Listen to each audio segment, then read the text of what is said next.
Здравствуйте! Вы смотрите Авторивьеру. Сегодня гости нашей программы Астамур Кация с группой джиперов. Мы ехали по республиканской трассе, затем свернули на Рицинское шоссе. Астамур, а куда дальше ты нас ведешь? Добрый день, Гарик. Добрый день. Мы с товарищами, с ребятами решили попробовать подняться сегодня на Куджба. Если там получится у нас проехать по данному маршруту, то нам повезло. Я думаю, поездка будет очень Да, интересная. по-любому увлекательная будет. Ну что, поехали тогда? Поехали. По машинам.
Астамур, как мы уже сказали, мы вот с республиканской трассы свернули на Рицинский заповедник, проехали уже контрольный пункт.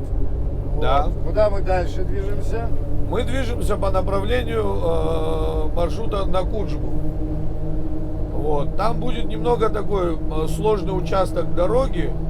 И, как правило, джиперы ремни безопасности уже отстегивают по причине того, что ситуации могут быть разные, выпрыгивать с автомобиля придется или еще что-то, и чтобы Иногда приходится покидать машину. Да, совершенно верно. И чтобы он тебя там не задерживал, да, ремень, имею в виду. Ну да, в горной местности. В горной вот, местности в таких он не местах очень удобен. Бывает, что надо отстегиваться. Да, он скорее бесполезный. Так что предлагаю отстегнуть. Это тяжело, опасно. Да, сейчас вот до поворота на Куджбу это километров там... Километра 3. 3 километра. Да. Это вот где место слияния рек Геги и Бзыби. Совершенно верно. Вот, мы там уходим направо и будем ехать по направлению Сухого. Только уже по горной местности. Ну там, говорят, по этой дороге можно довольно-таки далеко уехать, но нам, я думаю, снег не позволит это сделать. Ну попробуем, Гарик, насколько это возможно, все возможные. Потому что, говорят, чем дальше там ехать, тем красивее места, Да. но вот насколько нам позволит дорожная ситуация. Да, посмотрим. Вот это же поворот. Уже приехали, да, к Да. повороту? Там шлагбаум должен быть, да, вот это получается. Вот мы сворачиваем. Да.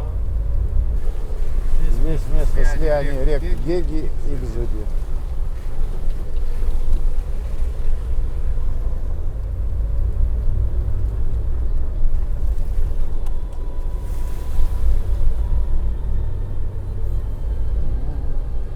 Здесь шлагбаум какой-то. Он нам туда поможет. Да.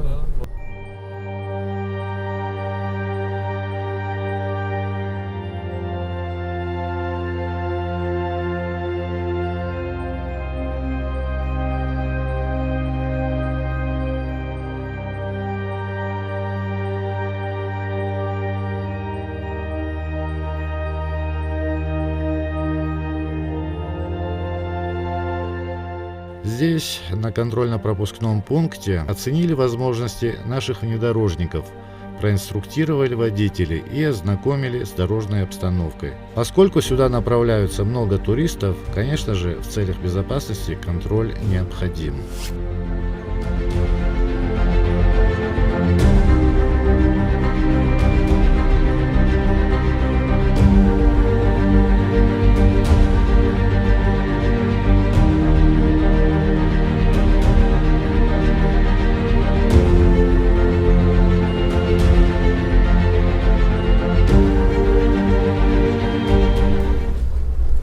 Все, Гарик, мы съехали с центральной дороги Ритинского национального парка и свернули.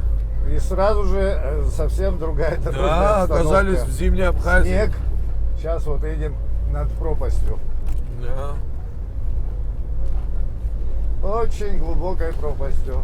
Нас на КПП предупредили, что там будет Да. не легкий маршрут, не Ну, легкая я дорога. так понял, только серьезных, подготовленных пустили. Так бы не пустили, там у них на замок было закрыто.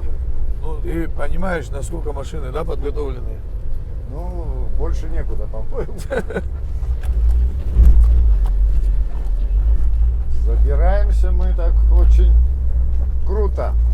Да. Мы уже на уровне там одной горы. Очень такой крутой подъем. И мы уже на высоте очень приличной. Часть хребта преодолели.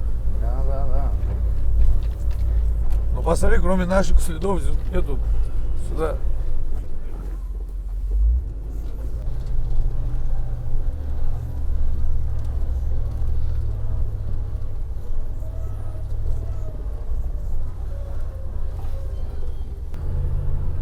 Ох, какие виды открываются. Нет, тут красота, не поспоришь, уже красиво. Пейзаж сумасшедший, жесткий такой даже.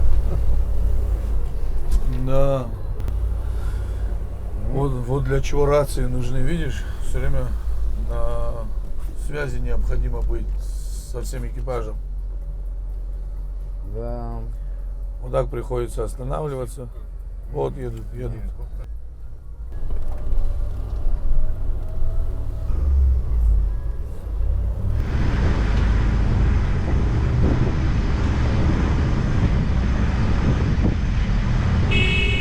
Посмотри, мы на третьей скорости едем. Стоять на четвертой. Ну, нафиг, зачем? Ну, хватает двигателя. Дорога тянется вдоль края высоких отвесных стен. Глубоко под собой, среди заснеженных гор, мы видим течение реки Бзыбь. Проезжая часть в снегу и местами очень узкая. Передать ощущение коротко можно словами «страшно красиво». Наша колонна остановилась в живописном месте, откуда открываются потрясающие панорамы. Телеоператор Константин Парулова постарался передать вам все великолепие и красоту природы. Чудесные пейзажи, сопутствующие по всему маршруту на Куджбу, несомненно впечатлят каждого.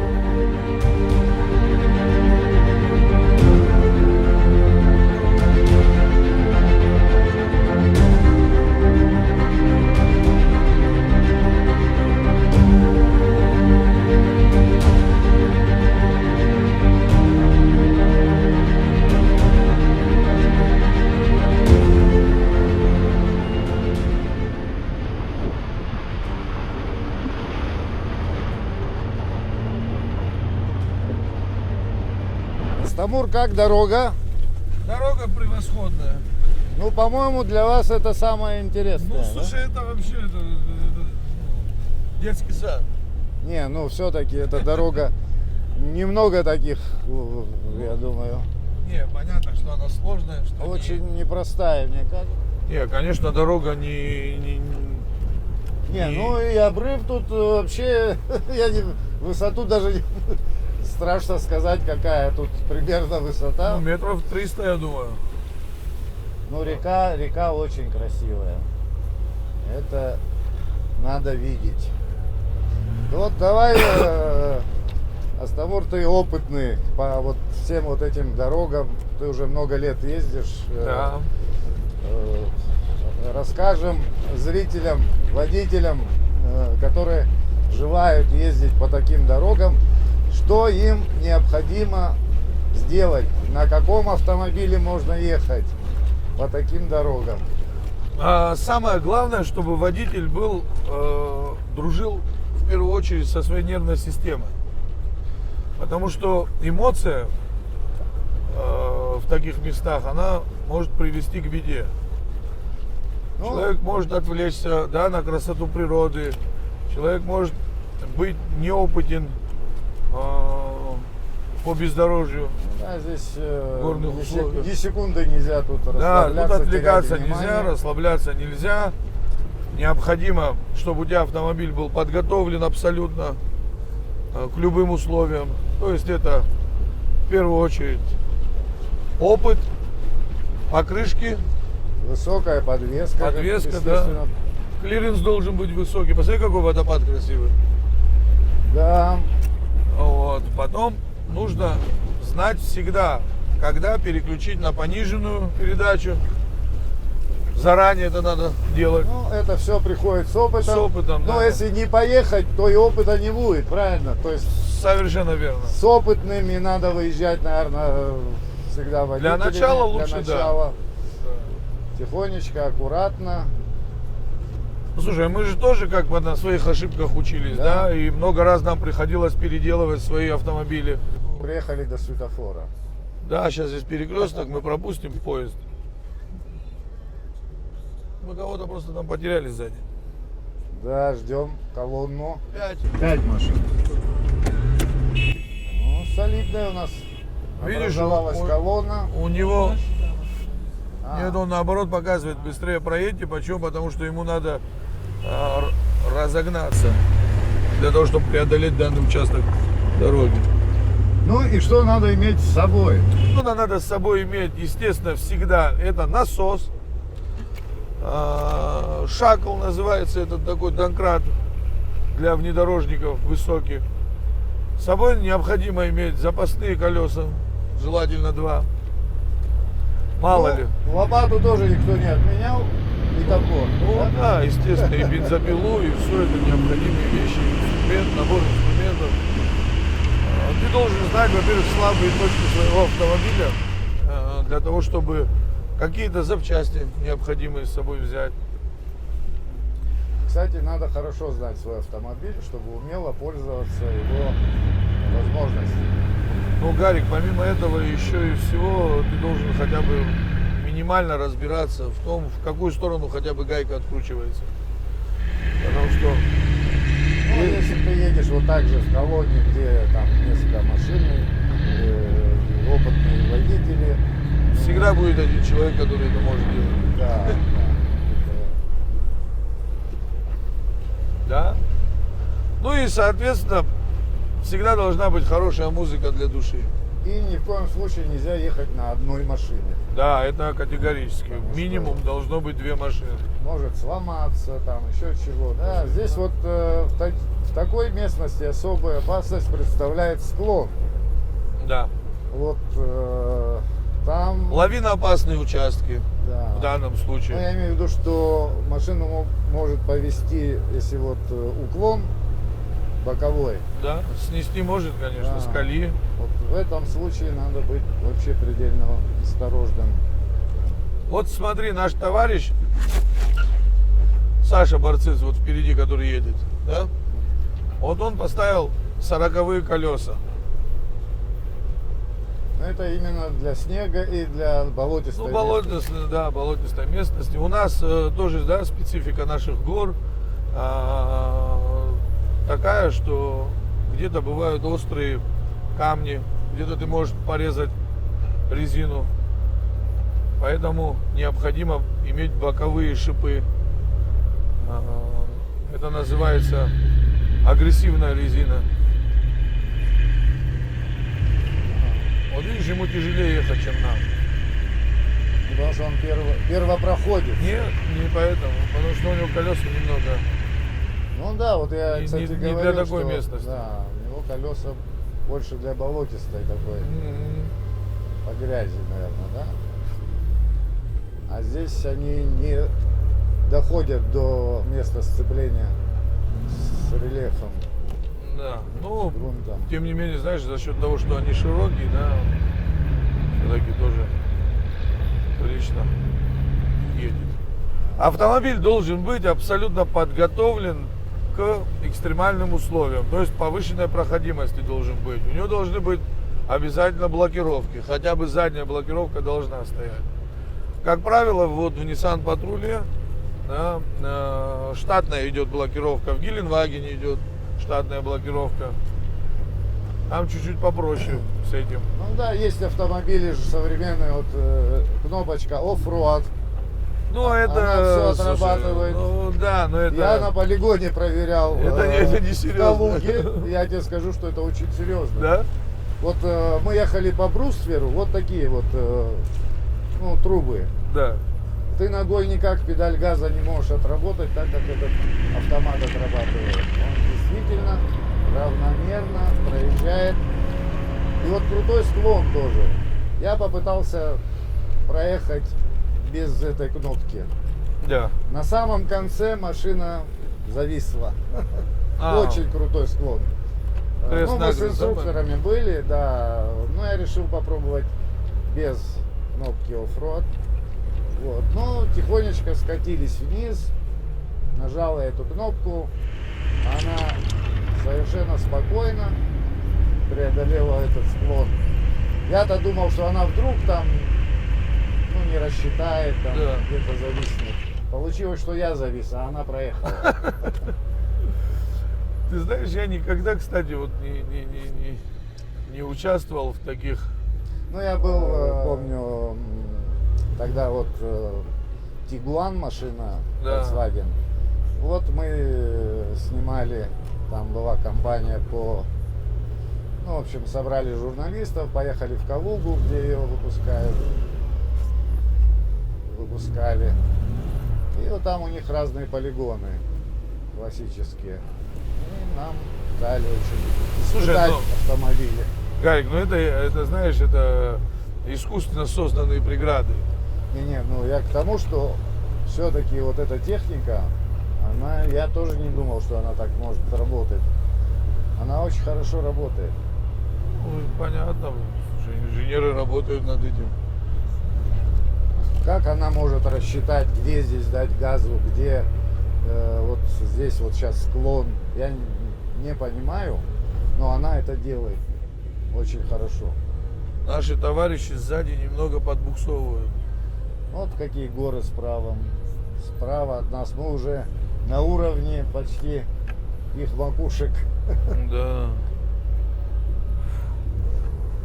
Видишь, у меня сейчас слишком пониженная скорость была на коробке передач.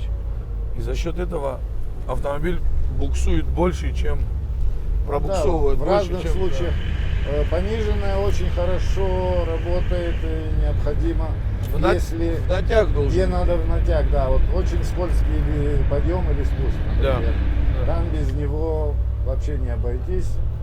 Вот, я испытывал это.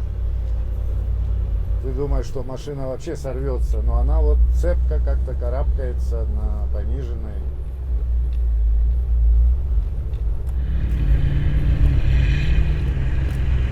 О, Александр немного мучительно поднимается.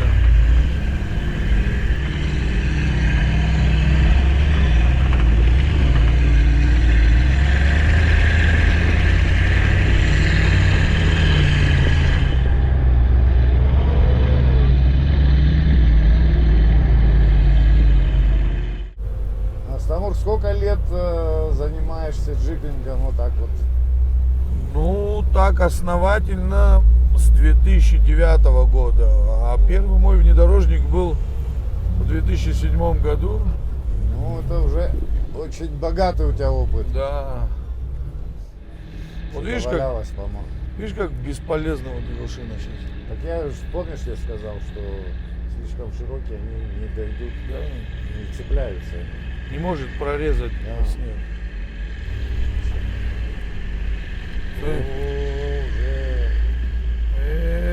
Саша. Не та резина. Зря мы ее хвалили. Вот видишь, сейчас из-за его калиб нас чуть-чуть повело.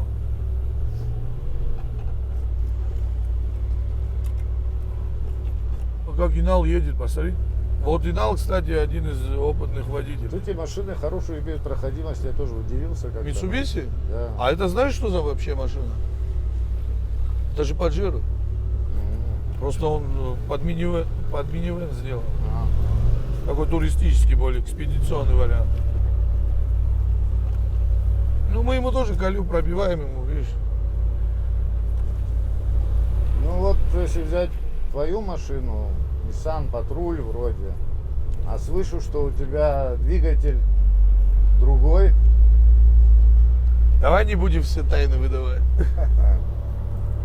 Ты знаешь, у нас есть друзья, Робик, Домеев, тоже джиперы, тоже, естественно, увлекаются и занимаются внедорожными делами.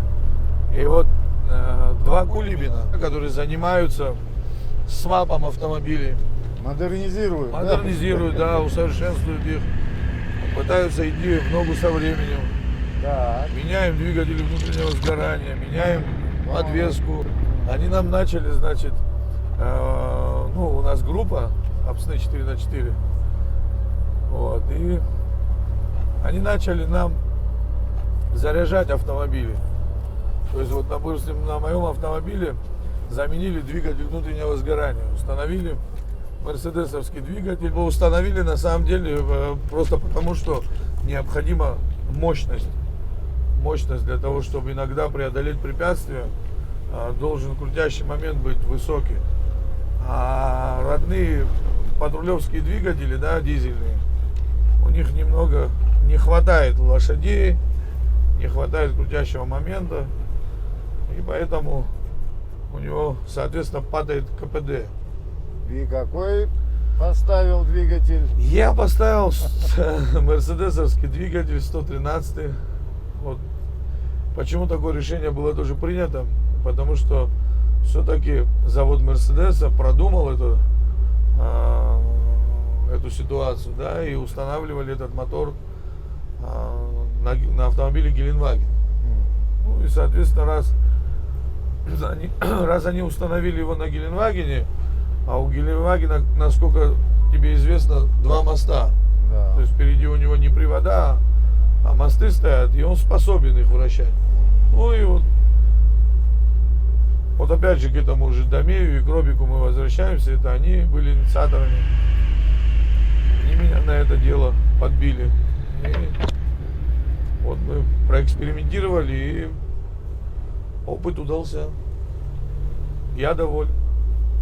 Да, он, То есть конечно... он потяговитее стал, да? Вот? Да, намного. Конечно, с ценами на бензин он прожорливый. Не очень, как говорится... Ну, мощь ниоткуда не берется. Да, согласен. Требует больше энергии. За эту энергию мы готовы платить. Вот у Саши, допустим, стоит мотор, я не знаю от какой Тойоты, но он 4-литровый. 2УЗ, по-моему, насколько сейчас мне память не изменяет. Вот, он тоже доволен своим двигателем. Она тоже у него достаточно бодро идет. Это у него патруль тоже. Двигатель тойотовский стоит, да, 4-литровый. Как вот, ну, на Прадо. Бензиновый. Почему от дизельных двигателей тоже уходим? Дизельный двигатель в горах, где кислорода меньше, да, он начинает задыхаться. Вот. А бензиновому двигателю это не столь принципиальный вопрос.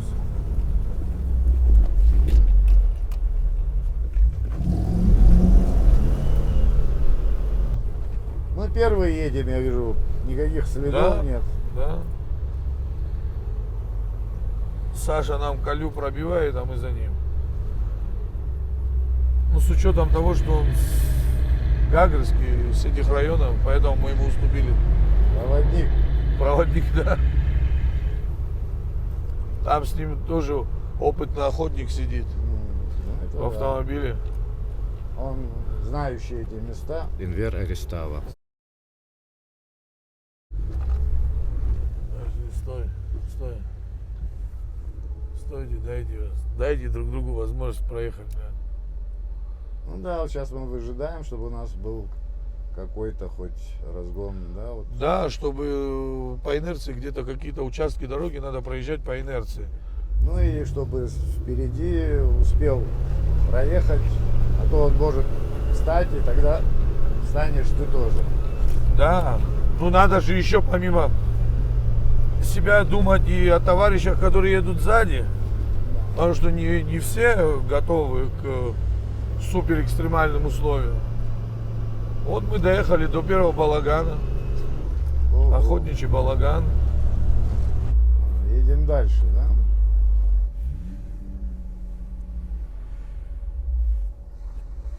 Вот Дольмен указатель.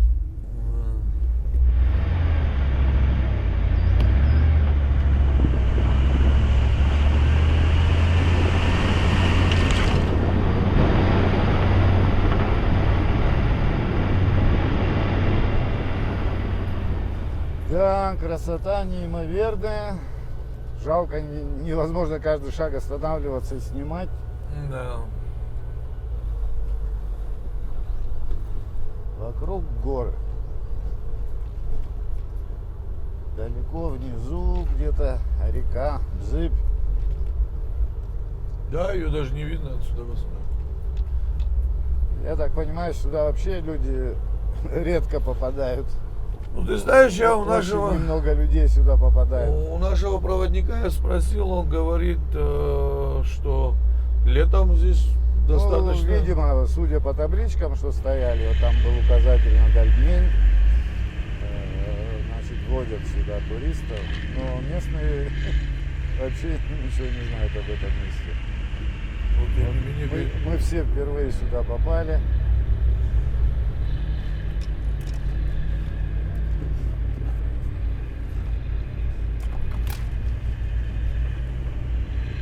Красиво едем. Да. Снег тоже, смотри, какой. Тут Сухенький. чем выше, тем суше и снега больше.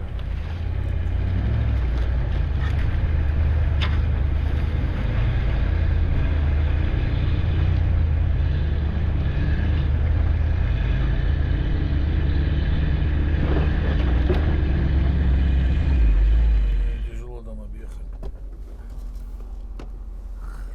Едет. Да, уходит в обрыв. Для таких подготовленных джипов по пути были лишь незначительные препятствия. В данном случае мы видим позиция Инала Джопуа на Mitsubishi Delica незавидная. Задние колеса на краю пропасти. Дальнейшие попытки непременно приведут к боковому сносу машины, и потом никакие тормоза ее не остановят. Надо вытягивать ее на буксир. So hold my hand, I'll walk with you, my dear. The stars creak, I should sleep, it's keeping me awake. It's the house telling you to close your eyes. And some days I can't even trust myself. It's killing me to see this way. 'Cause though the truth may vary, this ship will carry our bodies safe to shore. Следующий за ним патруль встал практически в ту же позицию, но водитель Леон Топагуа сумел сдать назад и затем проехать это препятствие.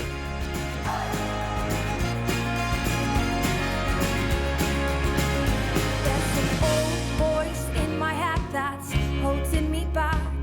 Well, tell her that I miss our little talks. Soon it will be over and buried with our past. We used to play outside when we were young and full of life and full of love. Some days I don't know if I am wrong or right. listen, my dear.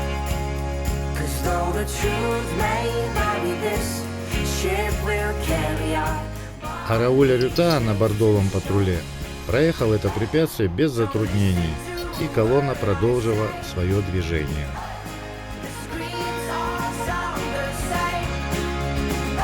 Though the truth may vary, this ship will carry our bodies safe to shore.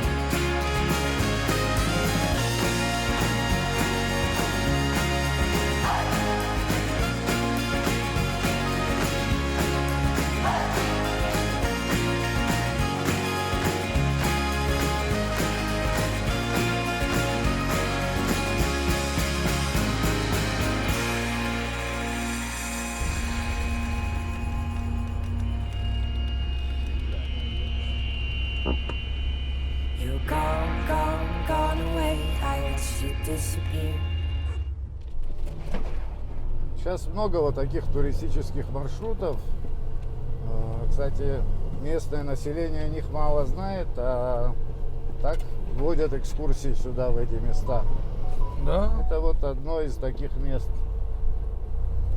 Ну, описать сложно. Тут едем по горе, внизу где-то очень глубоко, очень,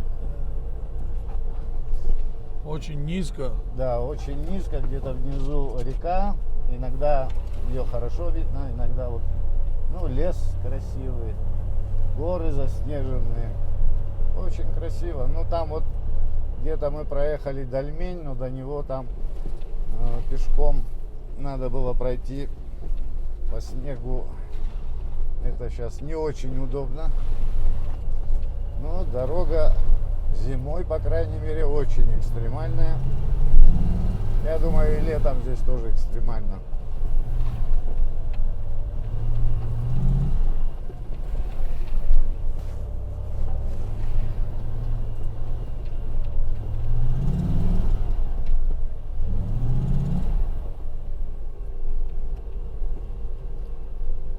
Акбар. Да, ворота.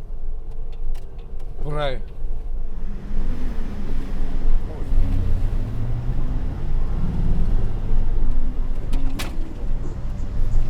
Ну, как часто для себя открываешь какие-то новые маршруты? Я? Да. Каждый выезд практически это новый маршрут, новые приключения. То есть стараетесь что-то новое найти. Ну да. Максимально изучаем наши горы. В горах, ты сам, Гарик, знаешь, очень много тонких нюансов, которые необходимо соблюдать. От этого у тебя в характере вырабатывается много положительных качеств.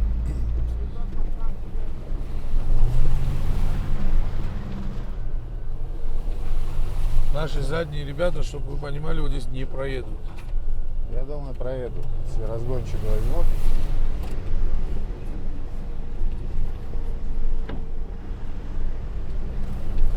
Ну, Астамур, твоя машина здесь самая подготовленная, я так понял. Да. Мы ж кабы кого не берем в передачу-то. Ну ты же, да, это мы чисто по практике это понимаем, что готов автомобиль на самом деле. Да, жизнь как бы подсказала, что нужны такие колеса, такой двигатель Да, Гарик, ты знаешь, и так далее и тому подобное. сколько экспериментировали перед тем, как дойти до, ну, сейчас не идеального уровня, но максимально приближенного к идеалу. Машина старенькая, 92 года, рамная, что и является большим плюсом. Ну, настоящий внедорожник должен быть равным, Да. по-другому никак не бывает.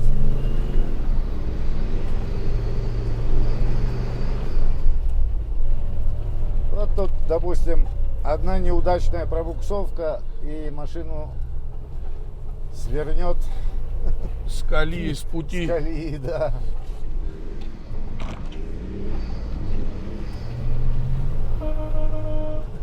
Саша уже не стал никого ждать, уехал.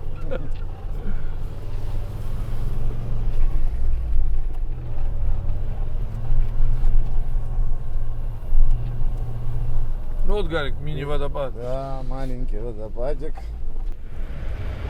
Это.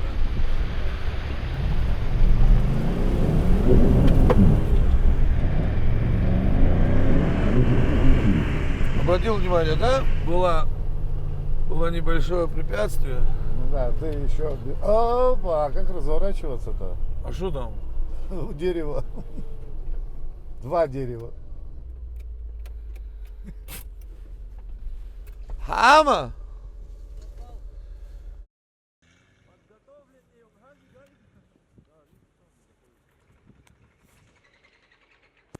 Довольно-таки немало проехали по этой дороге, но, как видите, дорогу нам перегородили упавшие деревья. Там их несколько, видимо, упали на днях от урагана.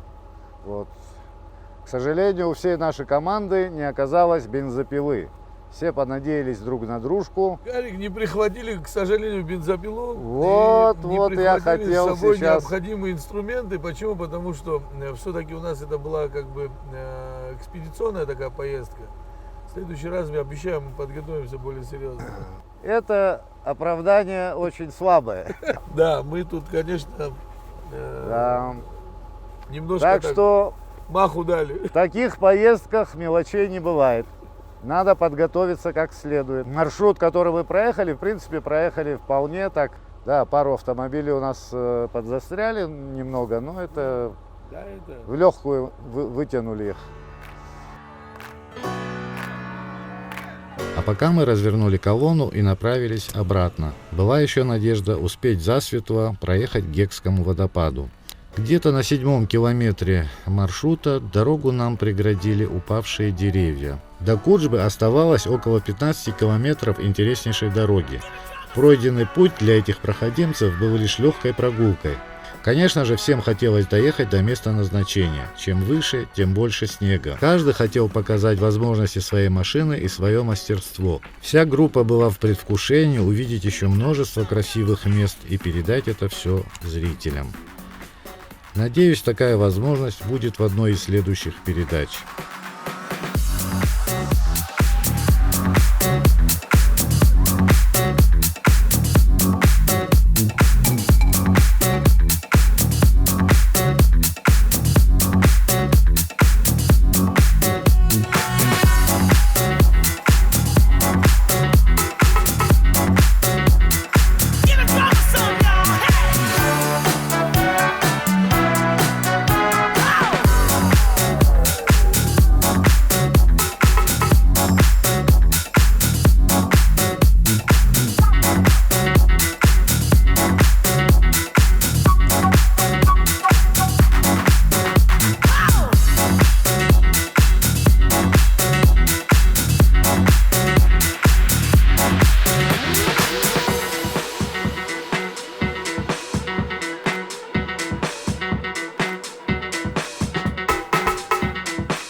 Достигнув поворота к дороге, ведущей к водопаду, мы увидели преградившую путь огромную кучу снега. За весь день не было особых препятствий, где можно было бы проявить в полной мере возможности своих авто. Джиперы это восприняли как подарок, решили преодолеть это препятствие с тем, чтобы направиться к Гекскому водопаду. Благо, дорожные знаки разрешают проезд полноприводных автомобилей.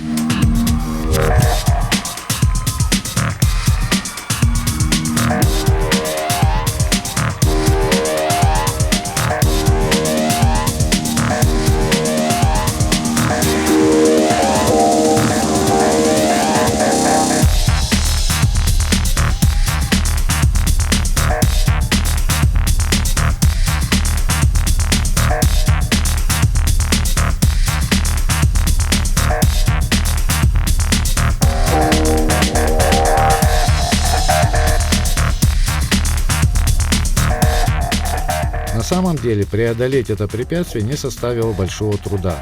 Уверен, колонна добралась бы и до нашей конечной цели. Мы, конечно, это все могли преодолеть. Мы могли все данные препятствия переехать. Мы, в принципе, это и сделали.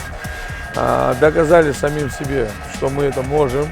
Просто дальше не стали действовать, двигаться по причине того, что, во-первых, нас некоторые сотрудники Рыльского национального парка попросили больше этого не делать.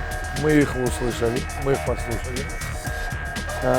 Данный сугроб, оказывается, обозначает как некий барьер. Как оказалось, администрация заповедника таким образом перекрыла дорогу из-за неблагоприятных дорожных условий. Жаль, что когда на этом очень востребованном туристическом маршруте наиболее красиво и зрелищно, даже самые подготовленные транспортные средства не имеют возможности проехать к водопаду. В этом месте также востребован контрольно-пропускной пункт, аналогично дороге на Куджбу, который бы контролировал транспортные потоки. В общем, при обеспечении элементарных мер безопасности дорога может функционировать. Спасибо тебе большое за, Спасибо за прекрасную поездку. Это одна из лучших поездок. Наша сегодняшняя поездка была очень интересной, поучительной. Наш выпуск подошел к концу. Желаем всем счастливого пути.